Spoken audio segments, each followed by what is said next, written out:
Welcome to math classes. चलिए polytechnic की series में आगे हम चलते हैं। कल तक हमने देखा था 12 नंबर क्वेश्चन तक देख लिया था। आज उसके आगे के क्वेश्चन हम देखेंगे। 13 नंबर क्वेश्चन हम देखें। यदि एक y इक्वल टू 0 और y इक्वल टू -7, यानी हम जानते हैं कि इसमें कोई हल नहीं है, एक हल है, अनंत हल है।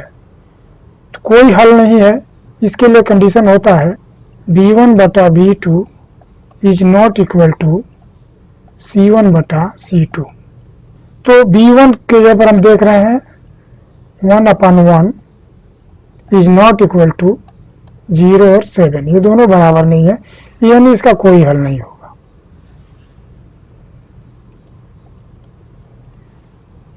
यदि एक हल होता तो उसके लिए x चाहिए, x का पद नहीं दिया हुआ। अनंत के लिए यानी 3 कंडीशन होता है, आप जानते होंगे।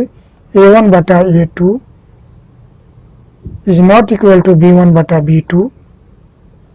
तो इसको हम कहते हैं अद्वितीय हल, यानी एक हल। दूसरा होता है a1 बटा a2 is equal to b1 बटा b2 is not equal to c1 बटा c2। नॉट इक्वल टू यानी ये कोई हल नहीं इसका होता है, कोई हल नहीं। तीसरा कंडीशन होता है a1 बटा a2 is equal to b1 बटा b2 is equal to c1 बटा c2 हो, तो इसके लिए होता है अनंत हल होते हैं। तो ये फार्मूला आपको याद होना चाहिए। चलिए प्रश्न नंबर 14 देख रहे हैं। 14 में क्या दिया हुआ है? करा x cube plus ax square minus bx plus 6 का ये गुणनखंड x प्लस 3 है और a plus b equal to 7 है, तो a और b का वैल्यू ज्ञात कीजिए। तो चलिए हम प्रश्न को लिख कर देख रहे हैं। यहाँ कंडीशन दे रहा है x प्लस 3 इक्वल टू 0, इसका मतलब हो गया x इक्वल टू -3, यानी ये -3 को हम इसमें भर देंगे। तो x की जगह पर -3 का cube plus a -3 square minus b -3 plus 6 equal to 0 हम कर देंगे। -27 स्क्वायर होगा प्लस 9a, ये minus minus plus 3b plus 6 equal to 0। अब ये 9a और इसमें से ये सब्ट्रैक्ट हम कर देंगे। 9a प्लस 3b घटेगा तो हो जाएगा 21 इक्वल टू 0, या 3 से इसको हम डिवीजन लगा दें तो 3a plus b minus 7 equal to 0, या 3a plus b equal to 7। ये हो गया इक्वेशन नंबर 1। दूसरा दिया है a plus b equal to 7। तो देखिए ये बराबर है, ये बराबर है, दोनों बराबर है। तो इसमें चूंकि हल निकालना, ये इसका अद्वितीय हल है, क्योंकि पहला कंडीशन बराबर नहीं हो रहा। अद्वितीय हल है, इसको हल करें। यहाँ सीधे माइनस कर दीजिए, कैंसिल। 2a इक्वल टू ये घट जाएगा, माइनस होगा तो 0, इसलिए a बराबर 0। अब b का निकालना है तो समीकरण 2 में डाल दीजिए। b बराबर 7 माइनस 0 यानी 7, यानी हमारा आंसर हो गया 0 और 7, यानी बी नंबर हमारा सही है। 15 में हम चले, क्या दे रहा है? 15 नंबर क्वेश्चन देखें। x minus y equal to 0 और 2x minus y equal to 2 है, तो x का मान ज्ञात कीजिए। आसान है क्वेश्चन। 15 नंबर में x minus y equal to 0 है और 2x minus y equal to 2 है। कोई कुछ भी नहीं करना है, 1 समीकरण।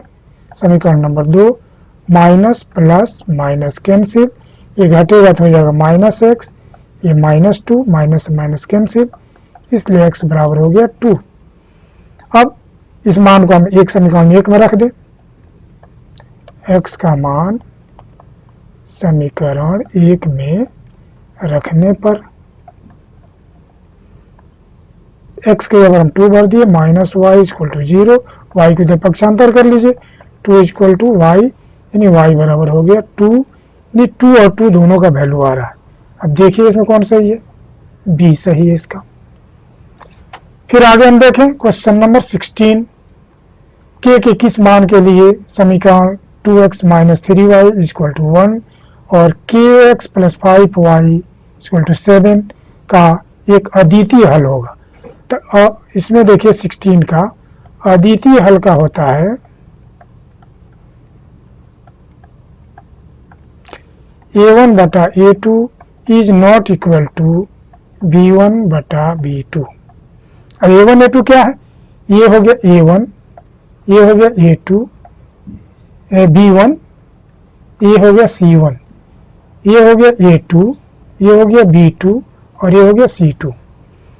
तो प्रश्न के हिसाब से हम देखें तो a1 हमें मिल रहा है कितना 2 अपान a2 मिल रहा है k is not equal to b1 हमें मिल रहा है -3 और b2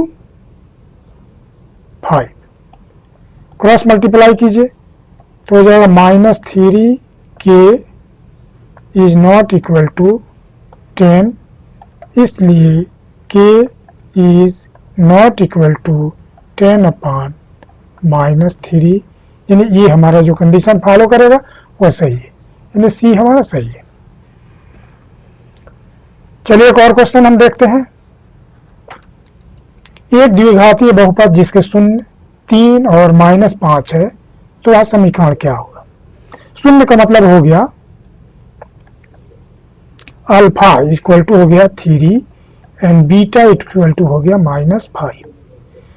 तो द्विघात समीकरण क्या होता है, द्विघात समीकरण का फार्मूला होता है x square minus alpha plus beta x plus alpha beta, तो x square -5 x plus 3 into -5, x square -2x -15 हो जाएगा, यानी एक्स स्क्वायर माइनस प्लस हो जाएगा 2x -15, ये जो आया होगा वही हमारा इक्वेशन होगा।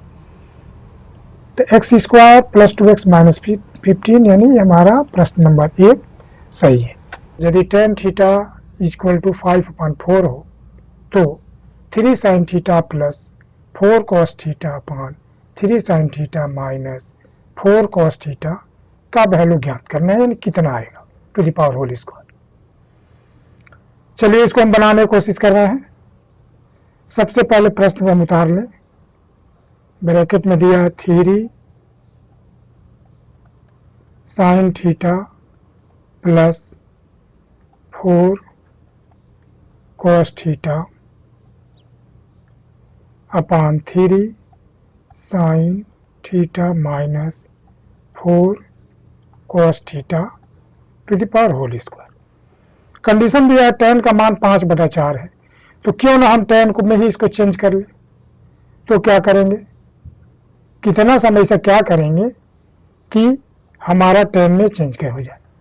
तो हम दोनों में क्या करेंगे, न्यूमरेटर में भी और डिनोमिनेटर में, दोनों में हम cos से भाग दे देंगे। अब देखिए इसको ध्यान से,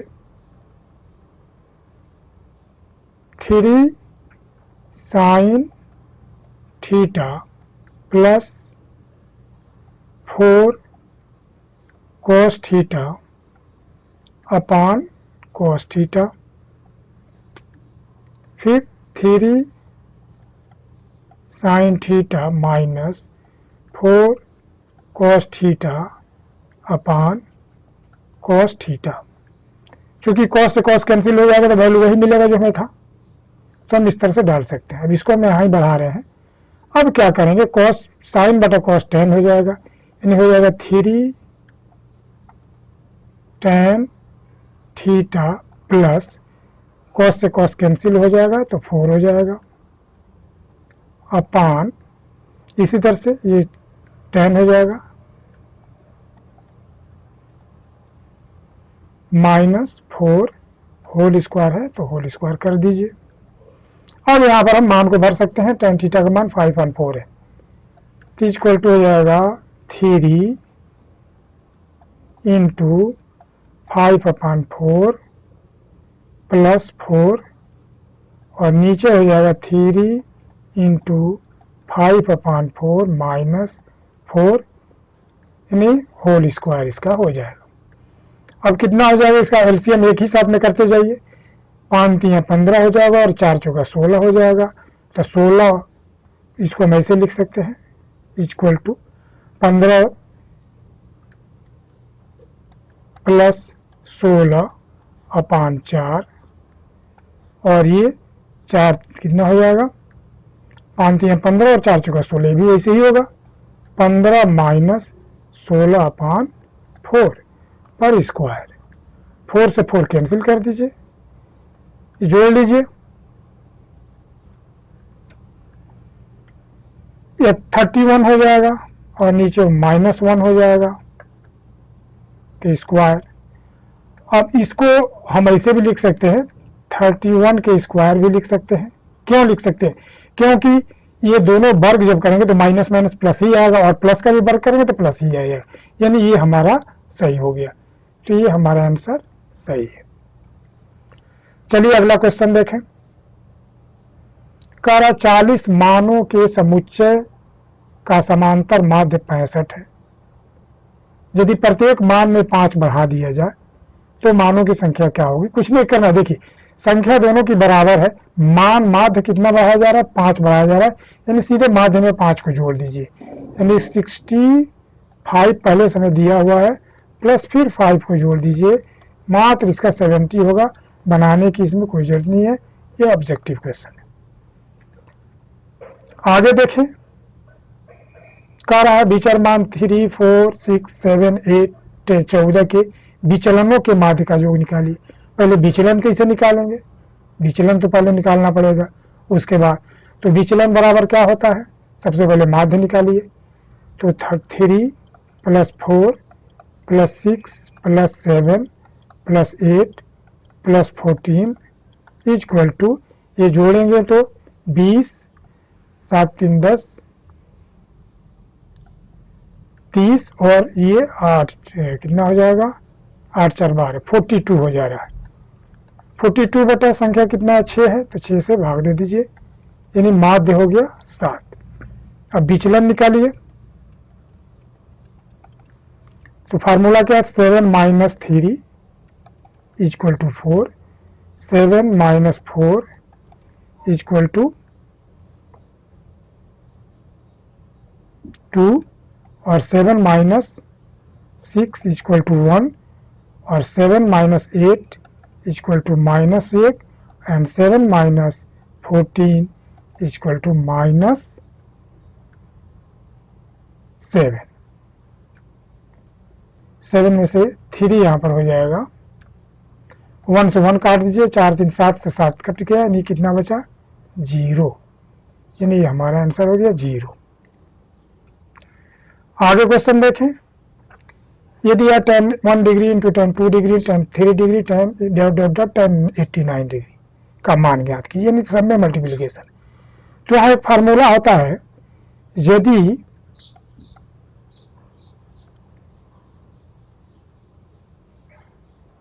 a plus b equal to यदि 90 डिग्री हो रहा है, a प्लस बी 90, दोनों का जो 90 हो रहा है, तो ये फार्मूला होता है tan a into tan b is equal to 1। ये फार्मूला होता है। कैसे, चलिए इसको प्रूव करके हम देख लें। a प्लस बी बराबर 90 है, इसलिए हम लिख सकते हैं a बराबर 90 डिग्री माइनस बी, दोनों तरफ tan ले लें। tan a बराबर tan 90 माइनस बी यानी cot b। अब गुणा कीजिए, tan a into cot b equal to कितना हो गया 1। ये बी क्या चीज है, बी का मतलब हो गया या ए का मतलब ये हो गया कि डिग्री बराबर नहीं, यानी ए यदि कुछ डिग्री हो, जैसे मान लीजिए ए बराबर 1 डिग्री हो तो बी का वैल्यू हो जाएगा 90 माइनस 1 89 डिग्री। तो मेरा पाने का मतलब यह है कि इसमें दोनों का पेयर 90 बन रहा हो, जिससे इससे 90 बन जा रहा है। ए प्लस बी 90 होना चाहिए, ए और प्लस बी 90 हो रहा है। तो इसमें यानी इसका मतलब ये हो गया कि tan 1 into tan 89 equal to 1 हो जाएगा। इस तरह से tan 2 into tan 88 equal to 1 हो जाएगा। यानी सब पेयर 1 बनाएगा और 1 गुणे 1 गुणे 1 कीजिएगा तो हमें आंसर 1 ही आएगा, यानी हमारा बी नंबर सही है। चलिए एक और क्वेश्चन देखें। क्वेश्चन नंबर 29 कह रहा है जिनका एक शून्य माइनस 5 हो और शून्यों का गुणनफल कितना हो, 0। तो मान लीजिए 2 शून्य अल्फा एवं बीटा होता है, 2 शून्य है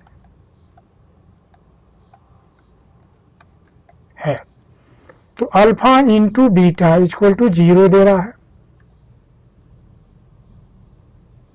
तो प्रश्न हो रहा है यदि मान लीजिए कि अल्फा मान लीजिए -5 है तो -5 यहां भर दें तो बीटा बराबर 0 बटा -5 कैंसिल हो गया तो 0, यानी बीटा हमें मिल गया 0। तो समीकरण का सूत्र क्या होता है, एक्स स्क्वायर माइनस मूलों का योग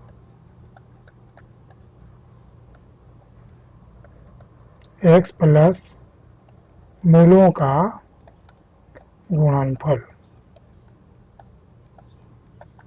equal to 0। X square minus मूलों का योग कितना है, 0 माइनस 5,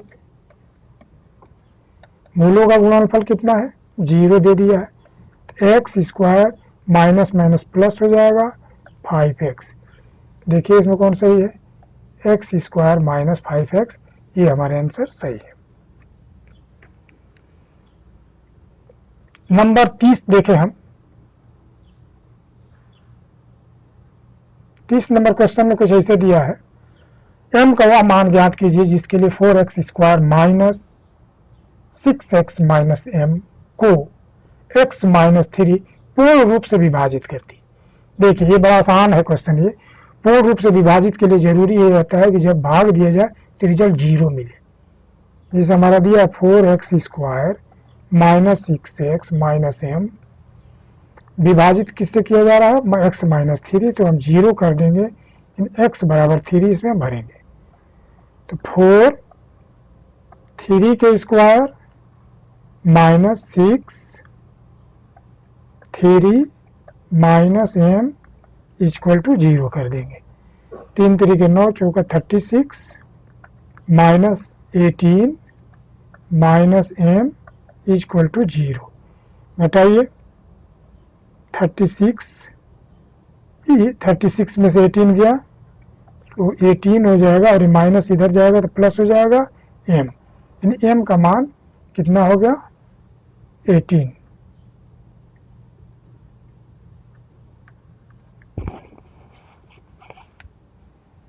m का वह मान ज्ञात कीजिए x square minus 6x minus m,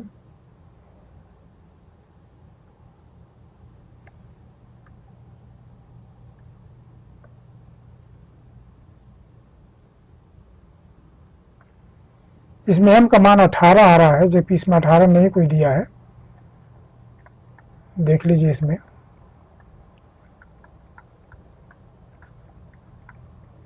m का वह मान ज्ञात कीजिए, इसमें 4x स्क्वायर 4x स्क्वायर ठीक है, माइनस 6 ठीक है, x minus m, x minus 3 से पूर्ण विभाजित, x माइनस 3 पक्षांतर 3 हो गया। भर दिए 3 3 के 9 9 चौके 36 हो गया और 36 18 हो गया, माइनस m, इसको सब्ट्रैक्ट किए तो 18 इक्वल टू m, यानी ये हमारा आंसर हो गया m बराबर, इसमें किसी को काट कर बना दीजिए, m इक्वल टू 18 हमारा आ रहा है। धन्यवाद। यदि आपको ये वीडियो अच्छी लगी तो कृपया लाइक और शेयर करें और यदि वीडियो पर नए हो तो सब्सक्राइब करें। मिलते हैं नेक्स्ट टॉपिक पर।